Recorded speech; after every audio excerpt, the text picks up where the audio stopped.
고린도전서 14장 8절을 먼저 읽겠습니다.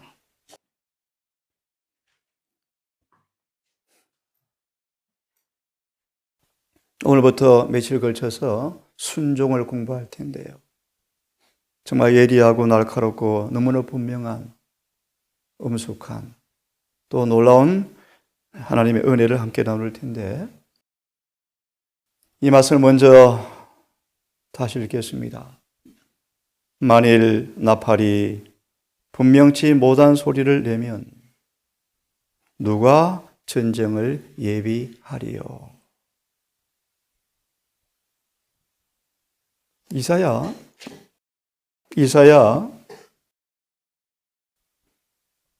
21장을 좀 펴겠습니다.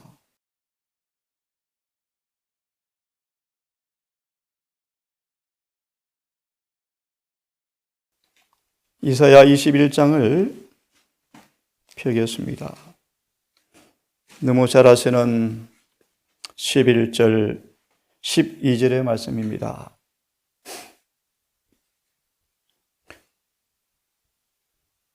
두마에 대한 경고라. 사람이 세일에서 나를 부르되 파수꾼이여 밤이 어떻게 되었느냐? 밤이 어떻게 되었느냐? 예레시야서는 이렇게 표현합니다. 파수꾼은 서슴지 않고 머뭇거리지 않고 연거푸 두 번 묻는 질문이에요. 이렇게 답변합니다. 급한 다급한 모습. 밤이 어떻게 되었느냐? 밤이 어떻게 되었느냐? 두 번 연거푸 묻는 질문에 파수꾼은 서슴지 않고 답변합니다. 파수꾼이 가로되 아침이 오나니 밤도 함께 오리라. 여러분 아시죠? 무슨 뜻인지? 악인에게는 밤이 오겠지만 동시에 의인에게는 아침이 동시에 온다 뜻이죠. 내가 모레르거든 물으라. 너희는 그러므로 돌아올지니라. 만물이 마지막 징조를 재촉하고 있죠. 경고하고 있습니다. 요래 없는 홍수가 물난리가 온 세상을 난리를 피우죠. 참 두렵습니다. 인간의 본성은 악의 한계점에 도달한 것 같습니다. 두려운 때인데요. 서두에 보았던 파수꾼이 분명한 소리를 바라지 아니하면 어찌 전쟁을 예비하겠는가? 파수꾼은 조금도 머뭇거리지 않고 분명히 말씀하죠. 아침이 오나니 밤도 온다. 내게 물으려거든 물으라. 빨리 돌아오라. 이 주석을 좀 보시면 영적 파수꾼이라는 제목이 있습니다. 재림교회의 사명이자 하나님의 기회를 맡은 종들의 의무이자 우리 모든 재림교인들의 정체성이기도 하죠. 영적인 파수꾼으로 세웠죠. 조금 더 좀 읽으면 좋겠습니다. 세 번째 줄 보시면 파수꾼들은 성벽에 유리한 지점에 서서 감시하여야 할 중요한 곳들을 바라보다가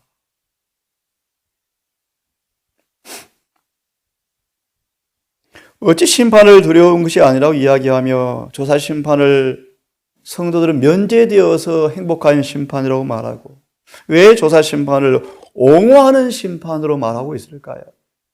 제가 아무리 눈을 씻고 닦고 봐도 말씀은 그러하지 않는데 엄숙한 두려움과 경건한 두려움으로 자아를 깊이 살피고 아직도 회개하지 않은 죄가 남았는지 살피고 철저하게 회개하며 세상과 죄가 분리되라는 경고의 기별인데 어떻게 그렇게 외칠 수 있을까요?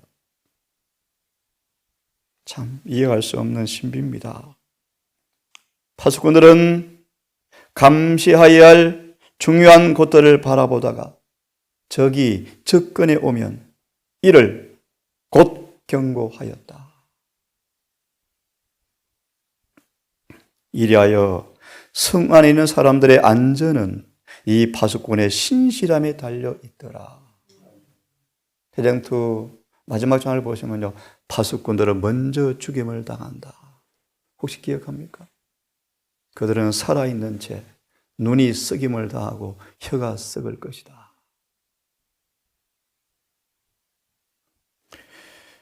파수꾼들은 일정한 간격을 두고 서로 군호하여 모두 깨어있는지, 모두가 무사한지를 확인하도록 되어 있었다. 이 사람에게 저 사람에게로 전달되는 외치는 소리가 안전함을 알리는 소리이든지 혹은 위험을 알리는 소리, 경고를 하는 소리든 간에 그 소리가 온 성읍을 돌아서 메아리 쳐질 때까지 군호를 반복하였다.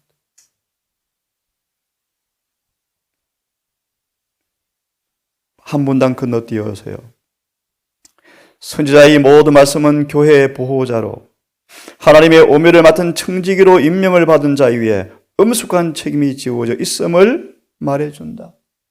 모든 핏값을 그들에게 찾을 것을 말씀하시죠. 저희는 시온성의 파수꾼들의 원수가 가까이 이를 때, 이 말씀은 조금 더 건너뛰면요, 가까이 이런 정도가 아니죠. 내부에 침입이 많이 있는데 이미요. 어떻게 합니까?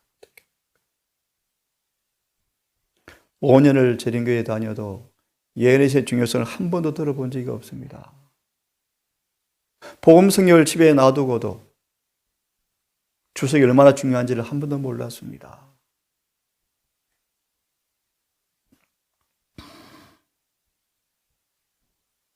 저희는 시온성의 파수꾼들의 원수가 가까이 이를 때 경고의 나팔을 불어야 한다.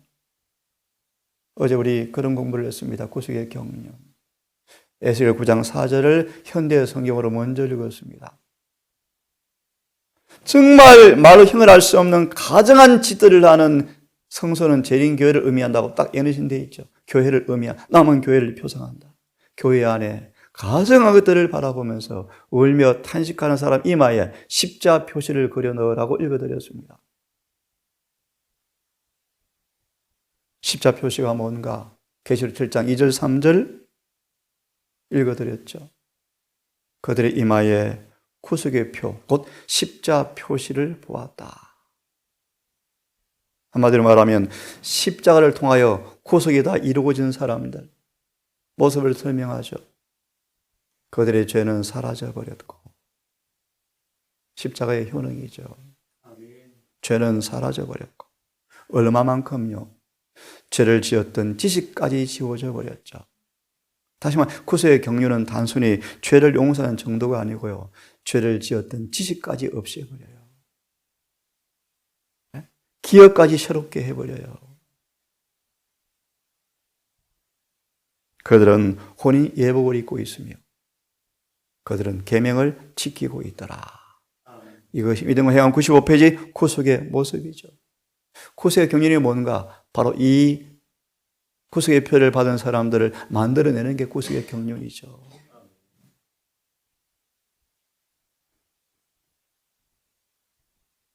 그러면서 십자가의 의미를 함께 공부하면서 구속의 경륜을 공부했는데요. 이 말씀드린 까닭은 그 다음 말씀이에요. 만일 어떤 이유에서라도 영적 감각이 둔하여져서, 참 심각한 얘기죠, 그죠?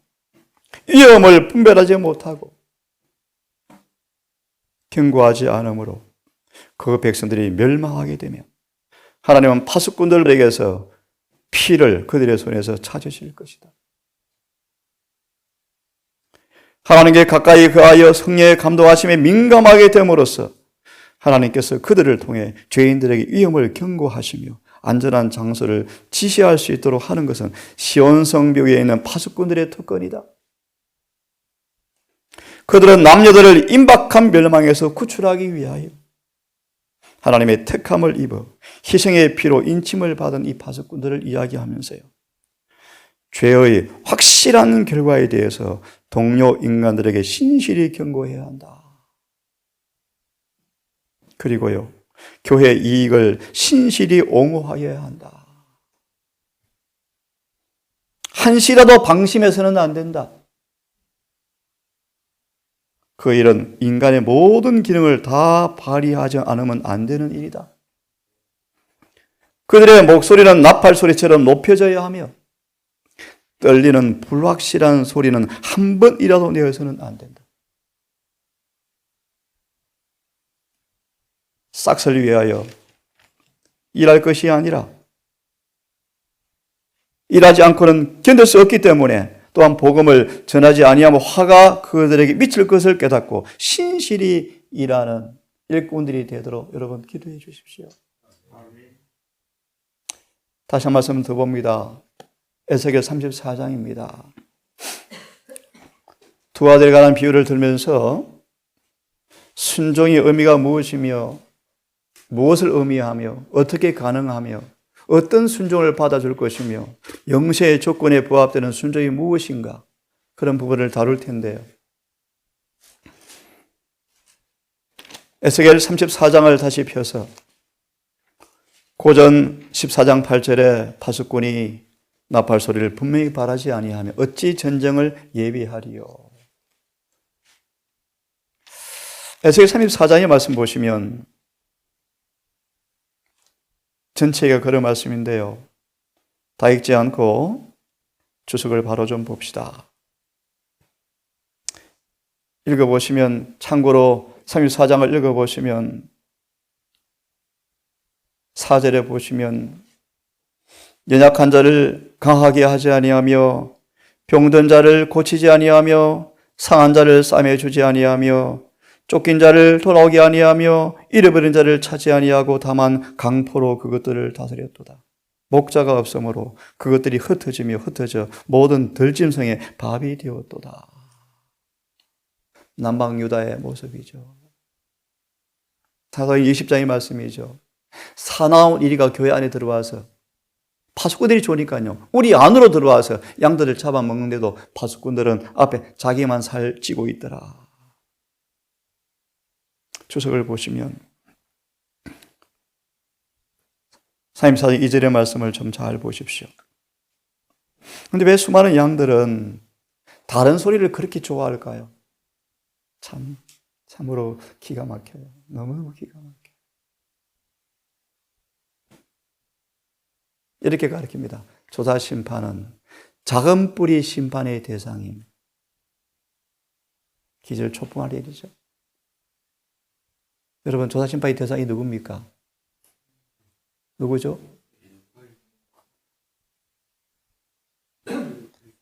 성경대로 정확하게 말하면 하늘 생명책에 한 번이라도 기록된 사람들만 대상이에요. 더 심하게 말하면 재림교인 대다수는 대상도 사실 아니에요. 생명책 이름도 등재된 적이 없는데 어떻게 심판합니까? 없어요. 조사심판이 뭐죠? 생명책에 이름을 그냥 둘지 지울지 조사심판하는 거예요. 여러분. 한 예를 들었습니다.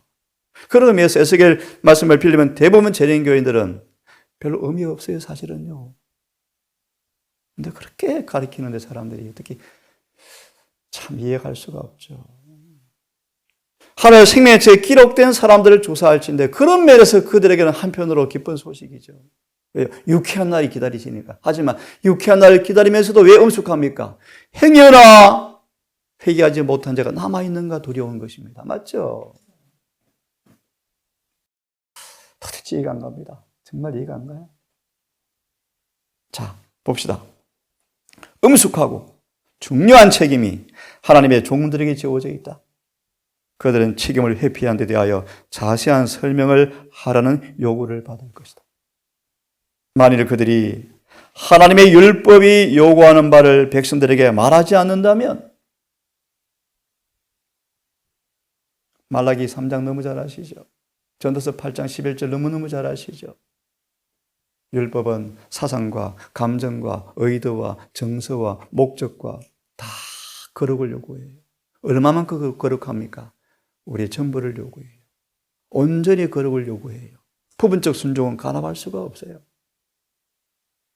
율법이 요구하는 바를 분명하게 설교하지 않고 그들의 해석으로 말미암아 백성들의 마음에 혼란을 일으킨다면 그들은 양무리를 먹이지 않고 자기만 먹이는 목자들이다.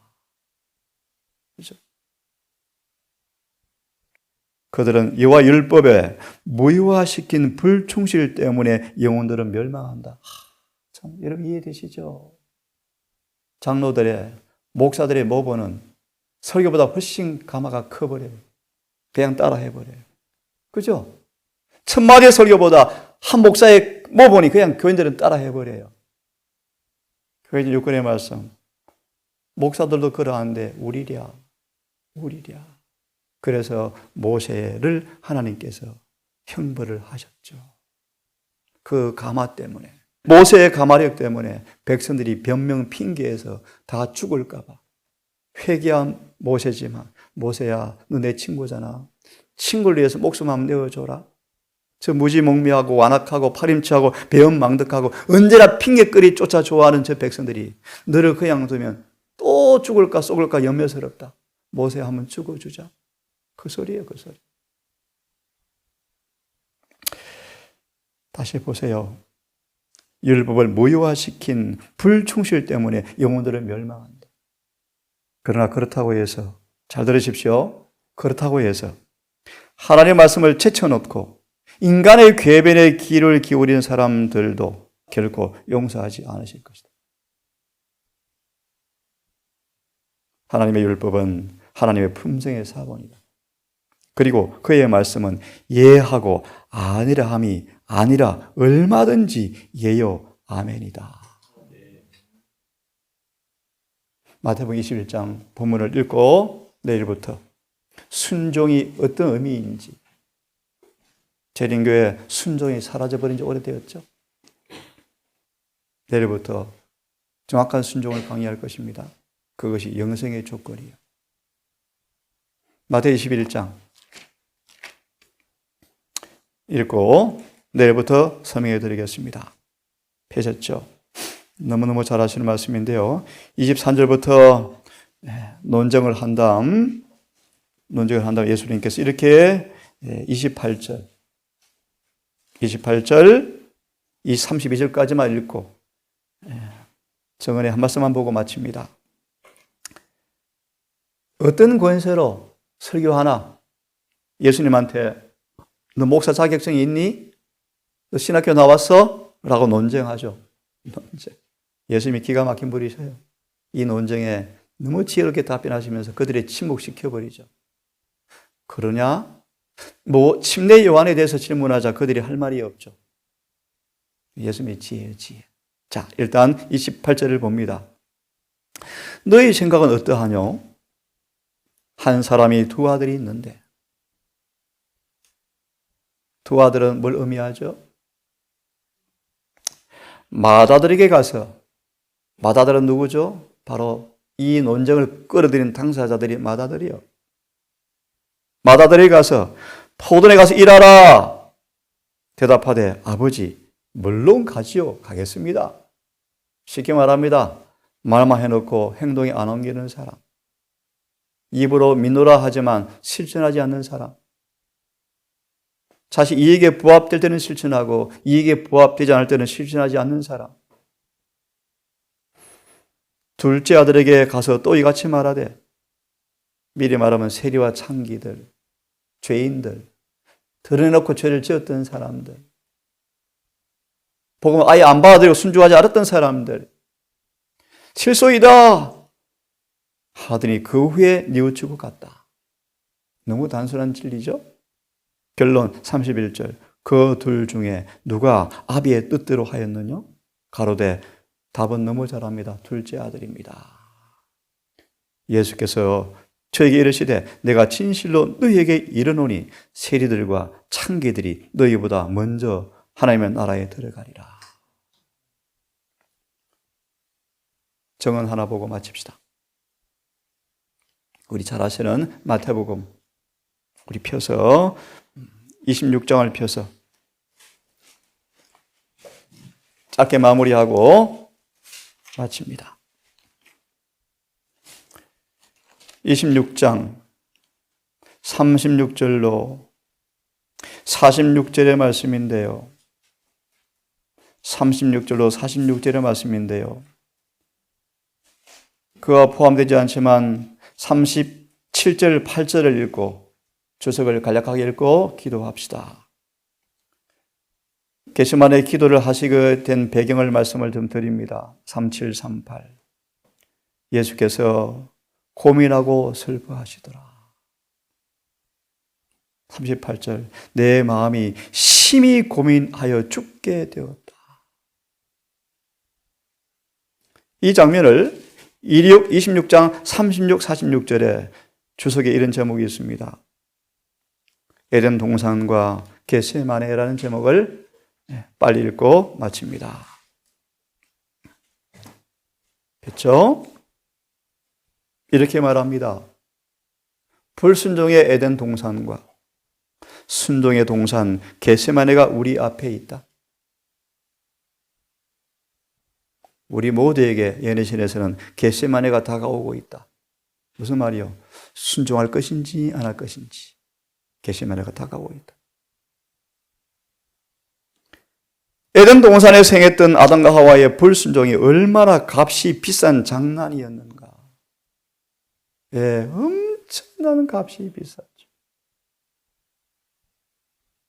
한 번에 거짓말을 속아 선악과를 따먹은 것이 6천년간 이런 죄악의 홍수의 문을 열어놓은 사실을 하와는 상상도 못했죠. 기억하세요. 아무리 사소한 자일지라도 그 값이 엄청납니다.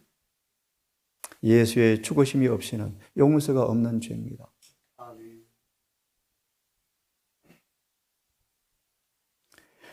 금달의 열매를 따 먹는 그 일에 얼마나 많은 것들이 포함되어 있는가. 이를 효험령은 동산 중앙에 있는 안식일의 거룩한 계명을 지키는지 안 지키는지 마지막 시험이에요. 그러나 불순종 가운데 하나님의 율법을 범하고 하나님의 멀리 떠나 꼭 같은 불순종의 발자취를 따르는 사람들이 정말 많은데 한 번 이기적인 마음으로 불순종의 길에 들어서면 아무 생각 없이 계속 그 길에 가는데 확실한 결과가 무엇인가 계산하지 않는 사람이 많다. 그리고 유혹을 잘 들어보세요. 저항해 보지만 미미한 노력을 하다가 멈춰버리고 어떤 사람은 아무 노력도 하지 않는 사람도 많다. 하지만 두루마기가 펼쳐지고 하나님께서 그것을 살피시면서 이곳 저곳을 보실 때 주님을 부인하고 또 다른 곳에서 주님께 욕을 돌린 것을 발견하게 될 것이다. 그 두루마리가 점점 많이 펼쳐짐에 따라 그리스도인답지 않은 행동의 결과가 다 기록되어 있더라. 그들은 하나님의 말씀을 먹지 않았기 때문에 그들의 행동은 하나님의 아들의 살과 피를 먹고 마신 결과가 아니었다. 같이 읽고 마칩시다. 시작. 에덴 동산은 불순종의 더러운 오점과 함께 주의 깊이 연구해 보아야 하며 겟세마네 동산과 비교해 보아야 한다. 그 동산은 세상의 구속주께서 온 세상의 죄가 그분 위에 몰려올 때 초인간적 고뇌로 고난을 당하신 곳이다. 아담은 그의 불순종의 결과를 헤아려 보려고 생각지도 않았다. 작은 불순종이 어떤 결과를 가져올지를 값을 계산해 보셔야 돼요. 주님의 죽으심이죠. 기도합시다. 아버지, 나아만처럼 내 생각은 사울처럼, 구약의 사울처럼 충동이 법이 되어지는, 내 감정이 법이 되어지는, 환경의 노예가 되어지는 사람이 아니라 오직 기록되었다가 좌우명이 되게 해 주시옵소서.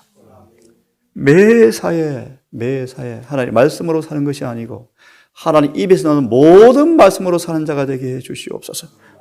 어떤 순간도 불순종의 경계선을 넘어가는 우리를 범치 말게 하시고 우리 주님의 빌립보 2장의 5절, 8절처럼 죽기까지 복종하는 모범을 받아서 완전한 순종이 뭘 의미하는지를 배우게 하셔서 죄가 끝이 나버리고 사단을 발등상 되게 하는 승리를 얻게 해 주시옵소서. 오늘 한 날도 우리의 삶에 에덴 동산과 겟세마네가 있음을 고백합니다. 매 순간 주의 모범을 따라 겟세마네 동산에 가기를 원합니다. 주님의 슬픔, 고민을 헤아려 보고 오늘도 죽도록 충성하는 종으로 결심하오니 우리 마음을 취하시고 성령을 허락하셔서 오늘도 순종케 해 주시옵소서. 예수님 이름으로 기도드리옵나이다. 아멘.